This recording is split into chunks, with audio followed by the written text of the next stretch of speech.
that it might be their first time, setting up a business, they have what we would call the first time founder conundrum, which is nobody knows who you are and nobody really cares, and that's the reality of it. Becoming a successful founder is not a cakewalk. Even when it appears that the founder story is an instant success, the truth is that all founders have their fair share of hurdles to overcome.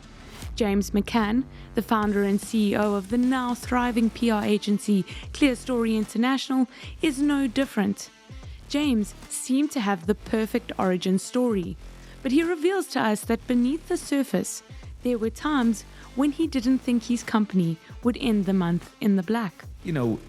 If you have a bad month in terms of collections or payments, all of a sudden you're in a spot of bother. You're in the dwing. You're in the dwing. And we had about 2 weeks cash in the bank at that stage.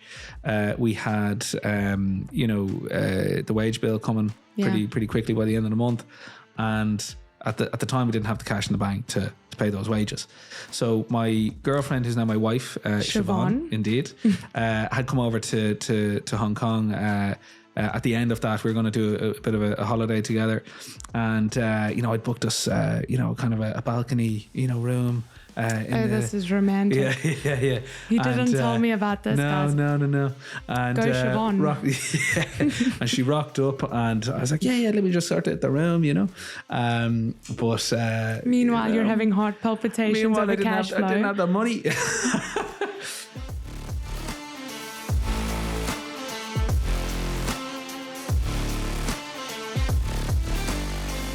Welcome, James. Thank you very much, Paige. So let's talk about ClearStory International. Yeah. You're a PR company that supports mostly tech companies. Yeah. Mostly early stage technology companies, usually between, say, seed and Series A stage, when they're just trying to get their reputations established. And in a nutshell, you help those companies identify their story and help tell it. And I mean, to me, I'm like a monkey when it comes to technology. To get your branding on the back of our TV here, I needed help. Yeah, that's hey, look. So what you do is you speak to the true nuts and bolts of the people like me who have no idea what's newsworthy about any tech startup anyway. Effectively. I suppose generally it's never what you think. We always start off with what we call as a company narrative. So realistically, when we're approaching journalists with the background of a company, a founder, whatever it is, the first thing is that you need to establish credibility. Yeah. And for a lot of early stage founders, that it might be their first time, setting up a business, they have what we would call the first time founder conundrum, which is nobody knows who you are and nobody really cares, and that's the reality of it. So when you're approaching journalists with, either the concept or, maybe initial funding round, whatever it might be around this company, establishing credibility and looking at those factors is the first thing. And that can be size and scale. It can be innovation. It can be pedigree. It could be the pedigree of the investors, whoever it might be. And then the second part of it is, what we call, the human interest factor. What are the background stories that editors are going to sit back and say, do you know what, Jesus, that's quite interesting. And like we've had founders in the past that were, say former special forces or, you had all the kind of the Ivy League guys, but then there's others that have, built businesses, dealing with chronic pain. That's quite an interesting one. We've had others that, one particular founder who was a monk for several years. Took a vow of silence for 2. And we were very surprised he managed to stay that long because, was he chatty? He was very chatty. And it was quite an interesting business that he ended up building. And, but again, we would have approached, say, entrepreneur.com with that story and saying, what silence brings or teaches you about entrepreneurship, and that kind of thing. We look at those two factors, and then once we have that all together in that kind of narrative, we've a pretty good place to start, and then we can start kind of that process of reputation building, which takes a bit of time, but you eventually get there. Yeah, and I want to talk about that place to start, that beginning step, because you've been in media and PR for a long, long time. But your story of founding would make a lot of founders very jealous, let's be honest. Possibly. It shouldn't have been that easy. But I mean, it wasn't your first startup. You had a failure first. Oh God, yeah, Jesus. I had Jimmy's Waffles, first of all. which was a waffle shop, right? About 10 years ago, I tried, like I say, a waffle shop, inverted commas. It was going to be a waffle stand. I think I had €1,000 that I was going to invest in this thing. And I spent €500 on the waffle maker. But it was alone. It's the wrong waffle maker. Didn't get it off the ground. What made it wrong? Just the shape of the waffle. I think I didn't read the catalogue properly. And that was, the first lesson on, provision of materials, but no, look, I did try to set up an agency before that then with a friend of mine. And look, unfortunately, when you kind of go down the co-founder route, we had a good traction initially. And then as he got an opportunity, he went off and pursued that. And then you end up having to start all over again, or split it or whatever. So that was another lesson. And for me, like it was, I always wanted to start a business, right? And that was always an ambition of mine. But there was a fear that, geez, you can't do it by yourself. Yeah. That, even as kind of a comfort that somebody's going to walk the path with you and, share the failures and share the hardship. Misery loves company. Exactly. Essentially. But I don't tell these stories, just to put egg on your face. Yeah, not at all. No, look, it's all part of the process. Because the story of ClearStory International was quite the remarkable jump from there. I mean, tell us about leaving that corporate world. Yeah. So I would have worked on the PR team at a Web Summit, which, a lot of people would know is Europe's largest technology conference, and a very impressive operation. And, I was there for about 2 years, and, it helped me orientate myself on, internationalization of business, how the world works and how do you expand into new markets and so forth and so on. And, that was really the start of it for me, being able to understand how to go about some of these processes. And there was an opportunity there that I felt, we had a lot of early stage technology companies that were going to the event, that were exhibiting, and that they were looking for attention and they didn't know how to go about it. And it wasn't necessarily my job. My job was to get all the top tier journalists to the event and get them to write nice things and whatnot. But I'd always take the phone call and I'd always say, okay, well, look, what are you looking for? Oh, we're looking to talk to Forbes. We're looking at that. And I'd be like, well, what have you got? What's new? Have you a funding round? Have you got a partnership? And you dig deep enough, you can find something to justify an introduction, or, in some cases the journalist would say, look, this is what we're on the lookout for. And you can kind of match it up accordingly. And that was really kind of the genesis of ClearStory, which was you have all of these, seedling companies all around the world, Singapore, Thailand, Switzerland, Germany, Canada, the US, wherever. And they're all looking for that piece of attention that might sway an investor or sway a potential partner or customer. And they just needed those initial steps in order to get there. So, that's where I kind of started off from. And look, as I said, I experimented beforehand, and the fear factor was the initial agency, which I called On Point PR. But On Point was very Irish focused. It was just going to focus on Irish SMEs, and we were kind of build it up that way. But this new mindset kind of said, you know what, I actually think I can attract international customers, and you backed yourself quite heavily. Indeed, yeah. You backed yourself quite heavily. But when you left that job at Web Summit, you didn't have anything lined up in terms of clientele. Very little, yeah. So you had handed in your resignation, yep. Am I right? Yeah. And then how did it proceed from there? So I had €500 in my bank account. And I had a commitment from another event company that if I jumped, that they would take me on board to run their own PR operations. And they were trade conferences around, say, construction and a few other different places. And, it would have been worth $1,000 a month. And I was like, you know what? It's now or never. Gosh, that's a dove. Yeah. With the property prices in Ireland, were you sure? Look, I was living in my mummy's house, it's all right. But as a lot of founders do, let's be fair. I spoke to one today. Yeah. Who in fact is still in mommy's house. Is that right? Yeah, look. He's working on it. Yeah, it's what you got to do. And like there is a reality here that the older you get, you get married, you have kids, you have a higher salary, you have a higher position.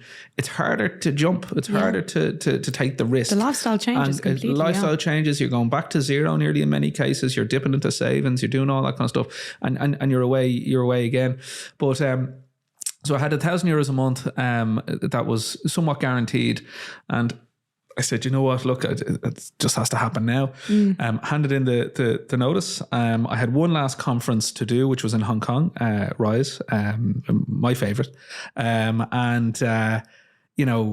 As I literally the last hour I was there, I went around the media village and I was just saying goodbye to people that I would have built relationships up over the last 2 years.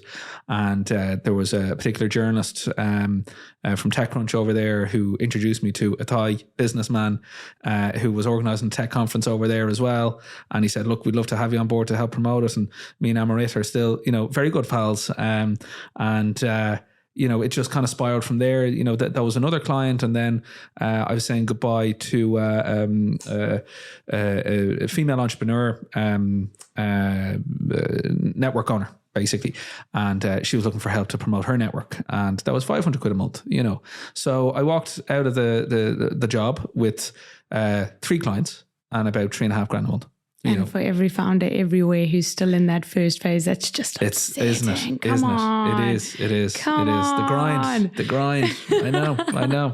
But I mean, that's a great amount of success. Coming out of, what was that, your first 6 weeks from handing in resignation. Yeah. At your corporate firm, that steady salary that a lot of us regular Joes are used to. That's that's the biggest part. That's really different. Yeah, exactly. For a founder, you don't know if you're going to get that salary. You really don't. So let's talk about year 2. So year 2, I think within the first 6 months, I'd hired my first employee. Rebecca, who's still with us as our senior director. Shout out to Rebecca. We were, I suppose, growing the team relatively quickly. By year 2, we had about six employees, and we were looking to double that again in that year, right? And, I used to, kind of be by the whiteboard, working out, okay, so we've got this amount coming in this month. We'll probably spend this much, okay, we're down a few bob. How are we going to, how are we going to close this gap? Well, we need 1 or 2 clients, right? And there's an element that when you're going through that process, cash is tight, okay? Because you're not making much money. You're reinvesting it the whole time. Yeah. And if anything goes wrong, you're in serious hawk pretty quickly. So you have to have a certain element of self-belief and also belief around what you're doing and the work that you're doing, that you're going to be able to close those deals, get those clients, whatever it might be. And, that was the process for quite a while. I went off to Rise again in Hong Kong that year. And I was doing kind of a month, we had a client event in Bangkok, I think 2 weeks beforehand. I spent a week in Singapore for another client event, and then I spent a week in Malaysia before I went on to Hong Kong. And a couple of things started to fall behind, payments maybe mostly. So we were tight on cash again. Was this a month in the making, 2 months in the making? It's like, again, you were quite tight. It was because obviously you're reinvesting. The between business 4 to 6 weeks operating, but you're not exactly making millions. You're not making millions at all. You're talking a couple of thousand. If you have a bad month in terms of collections or payments, all of a sudden you're in a spot of bother. You're in the dwing. You're in the dwing. And we had about 2 weeks cash in the bank at that stage. We had, the wage bill coming pretty quickly by the end of the month. And at the time, we didn't have the cash in the bank to pay those wages.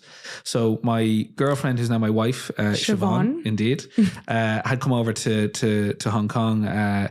At the end of that, we were going to do a bit of a holiday together. And, I'd booked us, kind of a balcony, room. This is romantic. Yeah. He didn't tell me about this, guys. No. And, go Siobhan. And she rocked up and I was like, yeah, let me just sort out the room, But meanwhile, you're having heart palpitations over cash flow. I didn't have the money. Gosh, I'm feeling stressed for you. And if anyone can see this at the moment, if you're not watching the YouTube video of this and you're catching us on Spotify, James is holding on to his mug and it's just like PTSD. And I'm with you. I'm with you. PTSD. So Siobhan's in the room. Yeah. We were only actually telling the story the other day. Siobhan's in the room. I go down to reception. I'm trying to buy for a bit of time. I'm like, good for it. I've been here for a few days. And went back. He said, okay, we'll have a think about it. I was like, all right. So I'm up in the room then. There's a knock on the door. Look, you're going to have to come down and sort this out. I was like, oh, Jesus. Crossed on a cracker. Wow, that's intense. Yeah. So I can't remember exactly how I managed to wrangle out of it, but I got 24 hours. But it wasn't the fact that I couldn't pay the hotel bill. Yeah. It was more just actually. I tell you exactly what it was. Rebecca. We had been in Thailand a couple of weeks earlier, and she blocked all the cards by accident.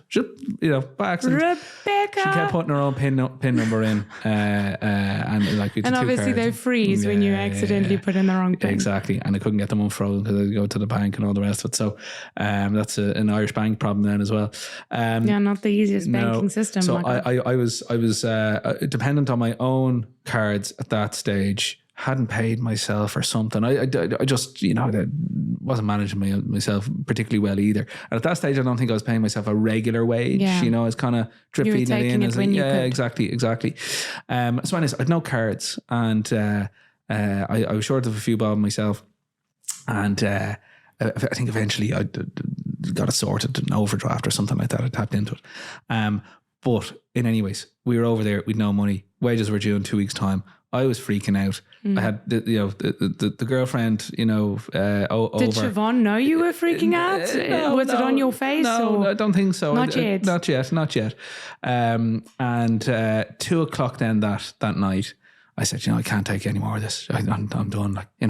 And I rang the bank. I said, listen. At 2 o'clock, 2 o'clock in the morning. Yeah. Now it would have been 9 a.m. I think Ireland time or there. Okay. And, so at least it's a reasonable hour. I haven't been able to get a hold of anyone at 2 o'clock except Bernard, who works here. I mean, man's always working. Yeah. So I rang the bank. I said, listen, any chance, you might have an overdraft facility or something like that. And I said, well, look, we have a credit line. Yeah. I was like, okay, great. And we can give you 20, 30K on the credit line. But you have to sign. It was 30,000. Yeah, 30,000. Yeah. And you're going to have to sign a personal guarantee to underwrite this. If you can't pay it back. When you hear that, what's going through your head?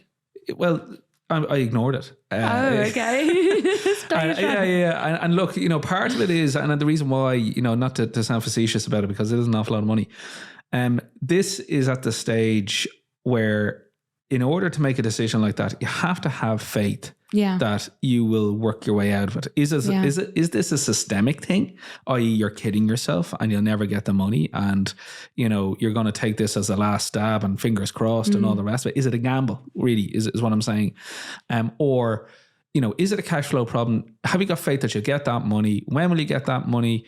Will the business continue to grow? Can you work your way out of it? You're taking a calculated risk. And I took a calculated risk with the personal guarantee for the credit line that we would get paid, that everything would be all right, and have faith that, and go in the right direction. And there is the big difference I find, in terms of attitude, are you gambling or are you taking a calculated risk? Big differences. Now, what is the difference? Because there are founders everywhere who are gambling, calculated risking. How do you define the two? I think it comes down to the level of personal risk that you're putting on yourself, but also the stakeholders, right? So we all have stakeholders in the business. Mine are my employees and my clients, right? Gambling is putting them at risk, putting them directly at risk, right? Not being able to pay the wages because, you decided to go off on a holiday with some of that money, right? Or whatever it might be, or you're paying yourself when you can't pay your employees, and those kinds of decisions, right? There's other examples. I'm probably not being overly solid on it, but gambling is when you put your stakeholders at risk. Calculated risk is knowing that the situation is manageable, that it's recoverable, that you do have a solid business model, you have a good service that, certainly, like I've definitely come across over the years, many a company that wasn't really a company, that you were dealing with gamblers and not calculated risk takers, and the difference is that there's a business model there to back up the assumptions, that, again, you're generating money, you've got customers, you've got a roadmap. A way out. You've got a way out, and look, every scenario was different. And at the moment, we've launched a new technology company now. and, we're targeting the PR industry and all the rest of it. And there's a lot of calculated risk going in to that venture, but it's not a gamble. There's a solid product. There's a team. There's X, Y, and Z. So it does depend on the scenario, I feel. Yeah. But there's an awful lot of gamblers. This is true. And there's an awful lot of failed founders too, but you're going on to 6 years now. So, I mean, you've gotten over a lot of the niggles. When you're facing that risk, the risk of we need to take out a credit line. First off, did you use any of that credit line? I think we used 5K, and that was the only time we ever used it. And you managed to put it back in is within what time frame? 24 hours. So you knew exactly what you were doing, how much risk was involved. And the personal risk actually wasn't very high at the end of the day. No, I wouldn't describe it as such, Okay. And again, like the worst that could have happened was that, maybe we didn't get money. Maybe that invoice would have been delayed another 30 days or, but then you're kind of, on the other side of the cycle where it's like, okay, well, where might we be able to fill that in terms of new business or whatever it might be, that you've other levers you can pull. But I never felt that I was at risk personally at any time.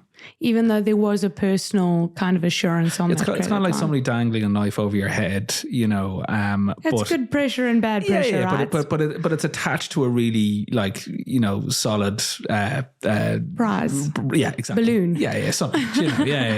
Call it what you will. It's not going to fall. Yeah. But I mean, you have this faith. So you chatted a little bit about faith and the kind of faith you had in yourself and being able to get out of that situation, which is a classic business situation, but some don't make it out. Yeah. Did your employees know? Did Siobhan know? No. How did they react? What did you do to keep it from all of them? I told kind of some of the longer term serving members of the team. Rebecca. And Anna and a few of the others there last year, when it's all kind of like, now you can laugh. That's why we're here. Exactly, we can laugh now. Yeah, it's not a real thing. It's totally fine. But, and like COVID was a really, really touchy situation as well. COVID was like, that's intense for a lot of us. Yeah. That 5 days, in March. You're staring down a barrel, Oh God. and that was a whole different ballgame. Exactly. But like, a lot of founders would have had that experience, and you spoke about those who don't make it, for reasons. Again, for those, like, not every business succeeds for whatever reasons, right? And look, I don't know what's down the road, in terms of the tech sector and like funding is a massive issue. Yeah. A lot of the time, it's not their fault either. Yeah. A lot of the time, the macro just devastates the micro factors. Yeah. And like COVID was a classic example of that, and things change. And when they change suddenly, we seen it with the great financial crisis, 10 years ago. You can't always take it to heart either then, but. At what time do you let the workforce know, the loved ones know, and kind of open up about the situation? I'm wondering, does the letting the loved ones in first help you cope? That's a good question. I might go back to the COVID example there. Yeah. It's a lot to carry on your own. No, understood. And I mean, look, I think if you have control of the situation and you know how it's going to be resolved, there's no need to panic people. Yeah. There's no need to upset and worry. Yeah, not everyone acts like a founder acts to this kind of information. It's a different mindset altogether. Exactly. I think COVID, right, when you have something that just, like a steam train coming through the globally business, it was a mess. Total mess. Transparency is key. Never keep your employees in the dark. Yeah. You have to, and your stakeholders, you have to, straight away now when all that was going down, I think within 24 hours, we were letting people know how bad the situation was. I remember getting phone calls from clients and like, all you could do was dark humor. You just had to laugh at how crazy the situation was. But in situations like that, you always keep your employees informed, right? Yeah. Because they're stakeholders. They have a buy-in in the business. And, I think a lot of the PR crises that are happening at the moment for a lot of major tech brands is they're not keeping their employees informed. They're not. Communication is hard. It's huge. And you don't want to be the guy, right? No founder wants to be the guy to say, listen, I know you have builds, but... Yeah. But you know why I love this story? Coming from you, James. It's because of where ClearStory is now, 6 years on. The 3 branches. I mean, you've now got branches in Germany, Thailand, and here in Ireland. So you've come a long way. Yeah. From that month where you nearly didn't make it with Siobhan sleeping in the room going, oh God, what now? Yeah. But how did you get from there to where you are now? Yeah, so I suppose, look, you know, everyone says it, right? But it is very true. Team is absolutely crucial, right? That if you have people that you can depend on to deliver what you say, that builds trust, right? And trust becomes pro-cyclical, especially in the service industry. You know that if you do a good thing, people will recommend, and you start to grow. You know, kind of organically from that position. Another factor is, like I would always kind of say, you want to keep yourself, you know, relatively diversified geographically and other things. Like we were able to manage risk really well. Yeah. Especially over the COVID period that, you know, after the first quarter, we bounced back really, really quickly. And actually we grew quite substantially in 2020 and, you know, right the way up now to this year, 2022. But, you know, there's always going to be factors. But having flexibility, having a good team, knowing where you can source your customers, building trust, always really important factors. And look, you know, an element is, you know, if you're established for a period, you become known as a brand. That always helps. Yeah. James, where can people find you? Yeah, look, www.clearstoryinternational.com. Yeah. Or James at clearstoryinternational.com if anyone has any weird or wonderful questions or queries. Thanks for tuning in to this episode of Found It, a production of Factory 44, Ireland's on-demand creative studio based in the heart of Dublin. Found It is available on Spotify, Apple Podcasts, YouTube, or wherever you stream your podcasts. If you like the show, please take a second to subscribe for more episodes and join the conversation on our socials at Factory 44 Studio. If you're looking to record a podcast or are interested in becoming a member of Factory 44, book a call on our website at www.factory44.io.